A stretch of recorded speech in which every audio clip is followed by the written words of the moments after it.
تو جو gold system تھا اس کا فائدہ یہ تھا کہ بیلنس آف پیمنٹ جو تھا وہ آپ کا بالکل ایکوریٹ چل رہا تھا. جب فرسٹ ورلڈ وار ہوئی تو اس کے بعد جو ہے جو اکنامک کنڈیشنز تھی ڈفرینٹ کنٹریز کی وہ چینج ہو گئی. پھر جو ہے وہ آہستہ آہستہ یہ جو سسٹم تھا یہ ایبالشڈ ہونے لگا.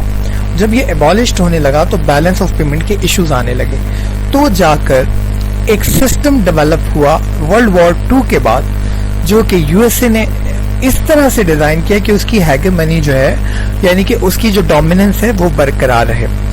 وہ سسٹم کیا تھا وہ میں آپ کو سمجھاتا ہوں. یہ برٹن ووڈ میں یہ سسٹم جو ہے وہ یہ ایک کانفرنس کے اندر, جس کانفرنس کا نام ہے تو United nation monetary and financial conference, جو برٹن ووڈ میں ہوئی, اس کے اندر جو ہے یہ ایگریمنٹ ہوا جس کے تحت یو ایس اے نے اپنی جو کرنسی تھی اس کو گولڈ کے ساتھ انٹرچینجبل رکھا اور باقی ساری دنیا کی کرنسیز کو ڈالر کے ساتھ انٹرچینجبل کر دیا. یعنی کہ گولڈ کے ساتھ جو ہے صرف ڈالر انٹرچینجبل تھا اور باقی ساری کرنسیز ڈالر کے ساتھ انٹرچینجبل تھی. اب پوائنٹ یہ ہے کہ اس سے یو ایس اے کی ہیگمنی کس طرح سے برقرار رہتی ہے. اس سے یہ ہوا یہ کہ جو یو ایس اے تھا اس کے پاس اپنی مرضی سے جتنا وہ چاہتا وہ نوٹ چھاپ سکتا تھا. ٹھیک ہے, وہ نوٹ کیوں چھاپ سکتا تھا؟ کیونکہ اس کے پاس تو اس کی کرنسی تو انٹرچینجبل تھی باقی لوگوں کے ساتھ, باقی اسٹیٹ کے ساتھ, تو وہ ڈالر تو انٹرچینج ہو جاتے تھے, تو وہ اس نے جو ہے وہ زیادہ سے زیادہ ڈالر چھاپے بھی. ٹھیک ہے, اچھا ایک تو یہ تھا اس کا ایک پہلو برٹن ووڈ سسٹم کا جس سے یو ایس اے فائدہ اٹھا رہا تھا. یہاں پہ میں نے اسٹیٹس بھی دی ہوئی ہیں, کچھ فگرز ہیں. جاپان کے ساتھ $1 360 ین کا ہے. یہ فگرز جو ہیں 1955 کی ہیں, تو آپ کو آئیڈیا ہو جائے گا کہ ڈالر کے ساتھ کس طرح سے کرنسی انٹرچینجبل تھی. دوسری چیز, اس میں بنے 3 ادارے, ایک آپ کا آئی ایم ایف, ایک آئی بی آر ڈی اور ایک گیٹ. ٹھیک ہے, آئی ایم ایف جو ہے وہ انٹرنیشنل مانیٹرنگ جو آپ کے فنڈز ہوتے ہیں, ٹھیک ہے, اور اس کا کام تھا جو مانیٹرنگ جو فارن جو آپ کی پالیسیز ہیں اس کی مانیٹرنگ کی جائے. ٹھیک ہے, فارن جتنی بھی جو ایکسچینج کی پالیسیز ہیں ان کی مانیٹرنگ کی جائے. اچھا یہاں پہ ایک اور چیز بتاتا چلو کہ پاسٹ میں یہ ہوتا چلا آ رہا تھا کہ بیگر دی نیبر ایک کانسیپٹ تھا جس کے تھرو ہوتا یہ تھا کہ جو ایک اسٹیٹ ہوتی تھی وہ اس طرح سے اپنی اکنامک ایکٹیویٹیز رکھتی تھی کہ اس کے فائدے سے, مطلب اس کے اکنامک جو فائدے ہو رہے تھے اس سے دوسری اسٹیٹ جو ہے جو انڈر ڈیولپ اسٹیٹ ہے اس کا نقصان ہوتا تھا. اس کو میں سمجھاتا ہوں آپ کو. اگر آپ یونائٹڈ انڈیا کی بات کریں تو ایسٹ انڈیا کمپنی کیا کرتی تھی, یہاں سے را مٹیریل لے کے جاتی تھی اور اس کو ریفائن کر کے بیچتی تھی. یہاں سے را مٹیریل جا رہا تھا, یہاں پہ انہوں نے پورا کیپچرڈ کیا ہوا تھا, ٹیکسز بھی لیوائز نہیں ہو رہے تھے, تو کیا ہو رہا تھا اس کے بدلے میں جو ہے ہمیں یعنی کہ یونائٹڈ انڈیا جو ہے وہ ڈپرائیو ہوتا چلا جا رہا تھا. یہاں پہ لوگوں کی جو لیونگ سٹینڈرڈ تھا وہ تو نہیں بڑھ رہا تھا, لیکن جو برٹش تھے ان کا لیونگ سٹینڈرڈ بڑھتا چلا جا رہا تھا. تو اس طرح سے پہلے پالیسیز رہی تھی کہ نیبر کنٹریز جو ہیں ان کو نقصان ہوتا تھا. اور جو اگر اس چیز کو میں موجودہ آسپیکٹ میں آپ کو سمجھاؤں تو جو چائنا نے ہمبن ٹوٹا پورٹ لی ہے سری لنکا کے اندر, اس کے اندر بھی یہی ہوا ہے. انہوں نے وہاں پہ پورٹ ڈیولپ کر دی لیکن سری لنکا جو ہے وہ اس سے فائدہ نہیں اٹھا سکا. اب وہ اتنے پیسہ اتنا ریونیو جنریٹ نہیں کر سکا. الٹیمیٹلی ان کو 100 سال کے لیے چائنیز کو وہ پورٹ جو ہے وہ لیز پہ دینی پڑی. تو پہلے اسی طرح کی پالیسیز بنتی تھی. ان پالیسیز کو ختم کرنے کے لیے جو ہے وہ آئی ایم ایف بنا تھا کہ جی یہ مانیٹرنگ کرے گا کہ جی پالیسیز جو ہیں وہ بہتر ہوں. دوسرا آئی بی آر ڈی تھا. آئی بی آر ڈی یعنی کہ یہ آپ کا جو آپ کے ریکنسٹرکشن ڈیولپمنٹ کے لیے تھا. ٹھیک ہے, international bank of reconstruction development. اس کا کام کیا تھا کہ جی جو تباہیاں ہوئی تھی ورلڈ وار 2 کی وجہ سے اس میں جو ریکنسٹرکشنز تھی اس میں یہ فنڈنگ کرے گا. تو یہ برٹن ووڈ ایگریمنٹ کے تھرو یہ انسٹیٹیوٹ بنے تھے اور برٹن ووڈ ایگریمنٹ میں نے آپ کو سمجھا دیا. اب ہوا یہ کہ جب امریکہ جو ہے وہ کنٹینیوسلی چھاپتا رہا نوٹ اور جو ہے وہ مسلسل, ایک وقت ایسا آیا کہ ان کے گولڈ کے ریزروز کم ہو گئے. جب گولڈ کے ریزروز کم ہوئے تو پھر جو ہے انہوں نے 1970s میں جو ہے وہ ان کے نکسن جو پریزیڈنٹ تھے انہوں نے کہا کہ جی اب گولڈ جو ہے وہ انٹرچینجبل نہیں ہے. تو جو ہے یہ برٹن ووڈ سسٹم جو ہے اس کا کولیپس ہو گیا. اب جب برٹن ووڈ سسٹم کا کولیپس ہوا تو لوگوں کو پتا چلا کہ جی ایک اور ایونٹ ہے وہ میں بتاتا ہوں, وہ ہے آئل کرائسس کا.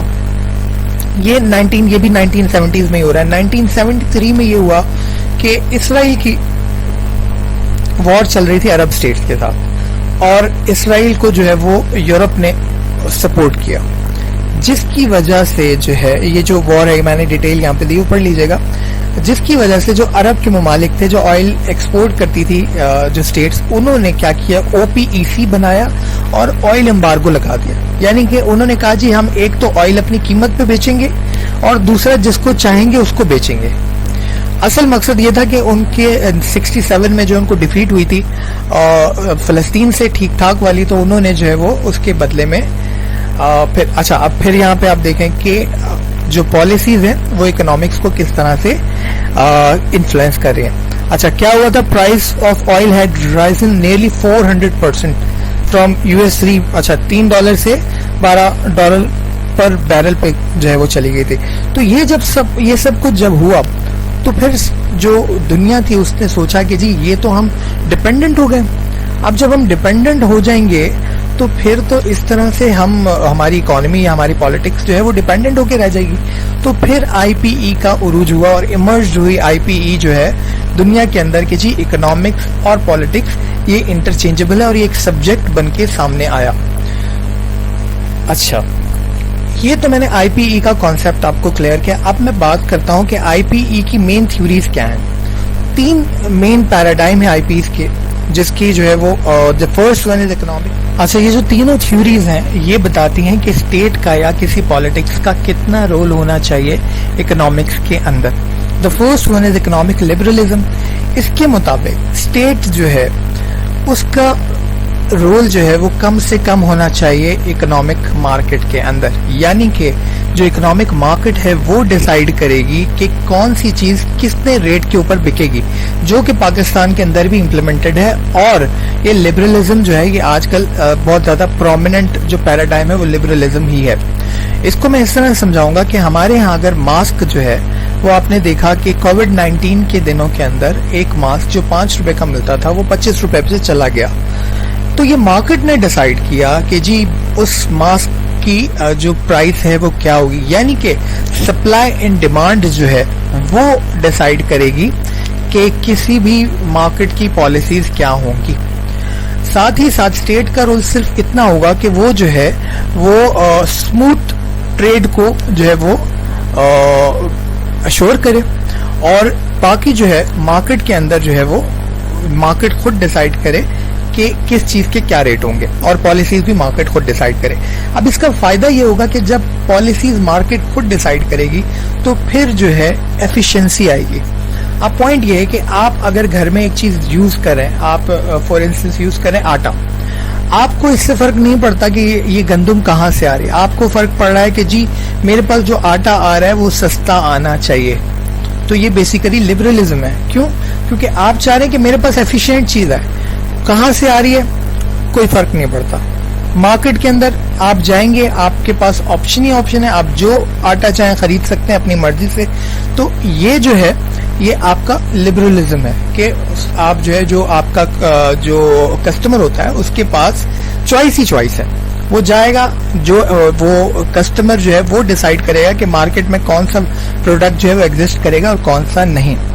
تو یہ ہوتی ہیں آپ کی اکنامک لبرلزم, یعنی کہ اسٹیٹ جو ہے وہ کم سے کم افیئر کرے آپ کے اکنامک ایکٹیویٹیز میں. تو دوسرا ہوتا ہے مرکینٹلزم. مرکینٹلزم کہتا ہے کہ جی اکنامک نیشنلزم, یعنی کہ جو بھی اسٹیٹ کی پالیسیز ہیں اکنامکس ریلیٹڈ وہ سب کی سب اسٹیٹ بنائے گا. فار انسٹنس اسٹیٹ جسے چاہے سبسڈی دے, یعنی اگر میں اپنے ملک میں کوئی چیز اچھی بناتا ہوں تو میں جو باہر سے چیزیں آ رہی ہیں اس پہ ٹیرف لگا دوں گا, میں اس کے اوپر جو ہے وہ ایکسٹرا ٹیکسز لگا دوں گا, تو آٹومیٹیکلی جو میری ڈومیسٹک چیزیں ہوں گی اس کی اماؤنٹ کم ہو جائے گی اور آٹومیٹیکلی جو ہے وہ زیادہ بکنے لگے گی. تو اکنامک نیشنلزم ہوتا ہے مرکینٹلزم, یعنی کہ اسٹیٹ جو ہے وہ چاہتی ہے وہ زیادہ سے زیادہ اکومولیٹ کرے پاور. یہ جو آئیڈیلزم جو ریئلسٹ پیراڈائم ہے یہ بالکل اس کی ایک یوں کہہ لیں کہ اس کی سیمیٹریکل تھیوری ہے. ٹھیک ہے. تو مرکینٹلزم کیا کہتا ہے کہ جی ایکومولیشن آف ویلتھ ہونی چاہیے, اکنامک نیشنلزم ہونا چاہیے, اپنی چیزوں کو پروموٹ کرو, امپورٹ جو ہے وہ کم سے کم کرو, ایکسپورٹ زیادہ سے زیادہ کرو. تو جب یہ چیزیں ہوتی ہیں تو پھر آپ نے رائز آف جرمنی دیکھا, جو کہ سیکنڈ ورلڈ وار سے پہلے 1930s کے اندر, ٹھیک ہے, وہ بھی جو ہے وہ اکنامک نیشنلزم کے اوپر ہے, ملٹریزم ہوا, ٹھیک ہے. تو یہ چیزیں جو ہیں یہ کانفلکٹ پیدا کرتے ہیں, ٹھیک ہے. اور ریئلسٹ تھیوری تو ویسے ہی کہتی ہے کہ جی اسٹیٹ جو ہے اس میں کانفلکٹ ہی کانفلکٹ ہے. پھر جو ہے وہ تیسری آپ کی جو تھیوری ہے وہ ہے نیو مارکسزم کی. وہ بات کرتی ہے آپ کی سوشل سوسائٹی کی, سوشلزم کی. اچھا, اب اگر آپ کو کارل مارکس کی تھیوری پتا ہو تو وہ کہتا ہے کہ جی اسٹیٹ جو ہے اس میں دو طرح کے لوگ ہیں. ایک جو ہے وہ طبقہ ہے جو بورجرز ہیں, جو امیر لوگ ہیں. ایک ہیں پرولیٹیریٹس, یعنی کہ جو لیبر طبقہ ہے. جو امیر طبقہ ہے وہ لیبر طبقے کو ایکسپلائٹ کرتا ہے اور ایکسپلائٹ کر کے زیادہ سے زیادہ فائدہ حاصل کرتا ہے. جب یہ سب ہوتا ہے تو پھر جو ہے ریوالٹ پیدا ہوتا ہے, اور ریوالٹ کے پھر جب ریوالٹ ہوتا ہے تو پھر جو ہے سوشلزم یعنی کہ ایکوالٹی ڈیولپ ہوتی ہے. یہ کارل مارکس کی تھیوری تھی جو کہ اس نے فرینچ ریولیوشن کے اندر ریلیٹ کی تھی, کہ وہاں پہ بھی جو ہے وہ خیر اس کو میں آئی آر کے ڈفرینٹ ٹاپک کے اندر ڈسکس کروں گا ڈیٹیل میں. تو یہ مارکسزم کی ایک جدید فارم ہے, یعنی کہ وہ کہتا ہے کہ اسٹیٹ ایسی پالیسیز بنائے کہ جس میں ایکوالٹی ہو, ٹھیک ہے. جیسے آپ چائنا کی اگزامپل لے لیں تو وہ تھوڑی بہت ریلیٹیبل ہے. وہاں پہ بھی جو اسٹیٹ ہے وہ کنٹرول کرتی ہے, وہ زیادہ سے زیادہ آپ کے 30-40% آپ کی سیلری جو ہے وہ لے لیتی ہے, بدلے میں آپ کو جو بیسک نیسیسٹیز آف لائف ہے, ایمینٹیز آف لائف ہے وہ پرووائڈ کرتی ہے, ہیلتھ کارڈ ہے اور آپ کی جو ہے وہ بہت ساری چیزیں. تو یہ ہوگی تیسری تھیوری. یہ ہوگی تھیوریز IPE کی. اب آپ کا اسائنمنٹ ہے کووڈ-19 اور اس کی ریپرکشنز جو ہیں وہ انٹرنیشنل اکانومی پہ کس طرح سے ہوئی. آپ کو آئیڈیا دے دوں کہ جی جب کووڈ-19 ہوا تو ڈفرینٹ پالیسیز جو ہیں وہ چینج ہوئی, ٹھیک ہے. وہ چینج جو ہے وہ کس طرح سے آیا, یہ ساری چیزیں آپ نے ڈسکس کرنی ہے اپنے اسائنمنٹ کے اندر. آج کی ویڈیو میں اتنا ہی تھا. ویڈیو پسند آئے تو چینل سبسکرائب کرنا بالکل مت بھولیے گا, اور ہاں لائک اینڈ شیئر بھی کرنا مت بھولیے گا. تھینک یو سو مچ. اللہ حافظ.